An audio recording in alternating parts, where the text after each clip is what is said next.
आजच्या या एचईस कार्यालयावरती आलेल्या पाण्यासाठी जो काय आक्रोश मोर्चा हंडा मोर्चा आपण आयोजित केलाय त्यासाठी इथे उपस्थित असलेले मात्र पूर्व विधानसभेचे आमदार वरुण सरदेसाई, आपल्या विभागाचे विभाग संघटक रजनीताई मेस्त्री, माझे सर्व सहकारी आणि गेले कित्येक दिवस पाण्यासाठी ज्यांची तडफड चालू आहे असे एच-20 मधले शिवसैनिक, नागरिक बंधू आणि भगिनींनो, काही दिवसापूर्वी आदित्य साहेबांनी सर्व मुंबईतील पाण्याच्या समस्येचा आढावा घेतला आणि आम्ही गेले कित्येक दिवस या प्रशासनाकडे या पाण्याच्या संदर्भातली मागणी करत आहोत। सकाळी सकाळी आपल्या सर्व लोकप्रतिनिधींच्या घरी, आपल्या कार्यकर्त्यांच्या घरी लोक येतात की आम्हाला पाणी मिळत नाहीये। वरुण सरदेसाईंनी जसं सांगितलं की बिल्डिंग मधल्या लोकांना असं वाटतंय की झोपडपट्टीत पाणी जातंय, झोपडपट्टीवाल्यांना वाटतंय बिल्डिंग मध्ये जातंय आणि एक प्रकारची अशांतता लोकांमध्ये निर्माण झालेली आहे। या पाण्याच्या प्रश्नासाठी या वॉर्ड ऑफिस वरती एकदा नाही दोनदा नाही बऱ्याच वेळा आम्ही या महानगरपालिकेला जाब विचारलाय। 10 दिवसात करतो, 15 दिवसात करतो असं प्रत्येक वेळेला उत्तर दिलं गेलं। एकदा तर कानफड पण रंगवून झालेली आहे, परंतु आजपर्यंत याच्यामध्ये कुठेही सुधारणा झालेली नाही।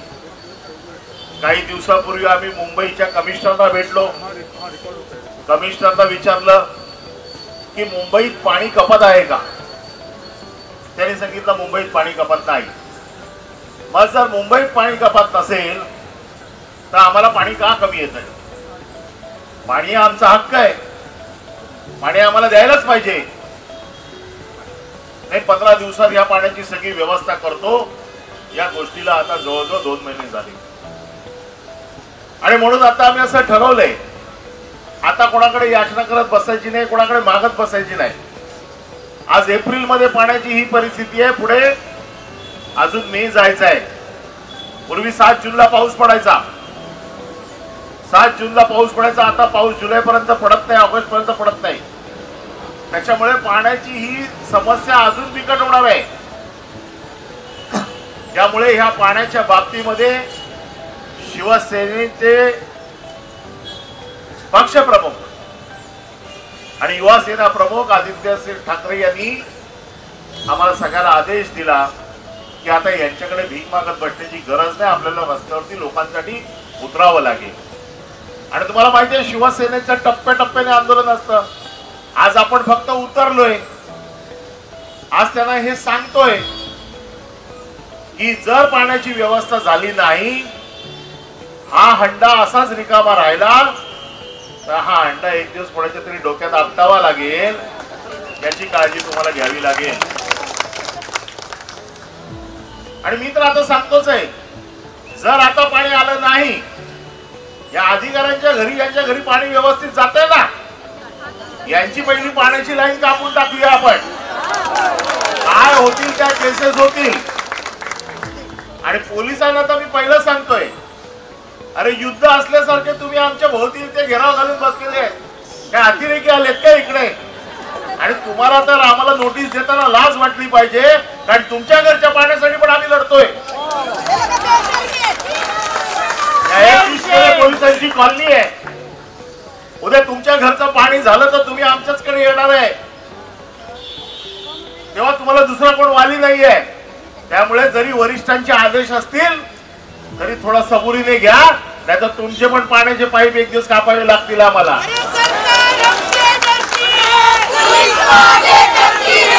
मी कालपासून पोलिसांशी बोलतोय,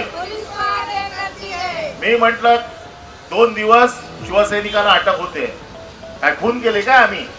कोणाचे गळे दाबले काय आम्ही? काय चोर आहोत का आम्ही की आम्हाला नोटिसेस देऊन अटक करायला? काय करतोय? लोकांच्या पाण्यासाठी रस्त्यावर उतरलोय ना। खरं म्हणजे तुम्ही आम्हाला मदत करायला पाहिजे या गोष्टीसाठी। तर तुम्ही आम्हाला नोटिसेस देताय, घाबरवताय.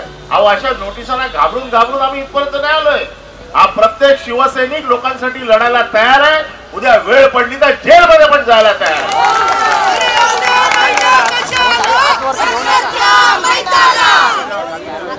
आणि म्हणून मी पोलिसांना सांगतोय की कृपया लोकांच्या प्रश्नासाठी ज्या वेळेला एखादं आंदोलन होतं त्यावेळेला थोडं सबुरीने घ्यायला पाहिजे. चुकून देखील हा प्रयत्न करू नका. आम्ही काही इकडे काही अतिरेकी नाही आहोत. इथे काय आम्ही गुंड म्हणून आलेलो नाही आहोत. एक राजकीय पक्षाचे कार्यकर्ते म्हणून तुमचा आणि आमचा दोघांचा प्रश्न सोडवायला आलेलो आहोत. त्यामुळे ज्यांना ज्यांना नोटिसेस दिलेले आहेत कोणी काही काळजी करायचं कारण नाही. पूर्ण शिवसेना तुमच्या पाठीशी उभी आहे. कोणाच्याही केसाला धक्का लागणार नाही. परंतु लोकांच्या प्रश्नासाठी दररोज आपल्याला रस्त्यावरती उतरावंच लागेल. आज ह्या पूर्ण एच ईस्ट मध्ये खड्ड्यांची परिस्थिती काय. आज तुम्ही बघताय सगळे रस्ते खणून ठेवलेले आहेत. म्हाताऱ्या माणसांना रस्त्यावर चालता येत नाहीये. 1600 कोटीचं रस्त्यांचं टेंडर काढलं गेलं. निवडणुकीच्या अगोदर पैसे मिळायला पाहिजे म्हणून थोडा ऍडव्हान्स दिला आणि त्याच्यातनं या सगळ्या हरामखोर लोकांनी स्वतःचं कमिशन काढून घेतलं आणि त्याच्यावरती निवडणुका लढले. आज त्या पैशाच्या जोरावरती जिंकले. नवीन नवीन घडामोडी पाहण्यासाठी आजच आम्ही मुंबईकर 24 तासला लाईक करा, सबस्क्राईब करा आणि अपडेट रहा.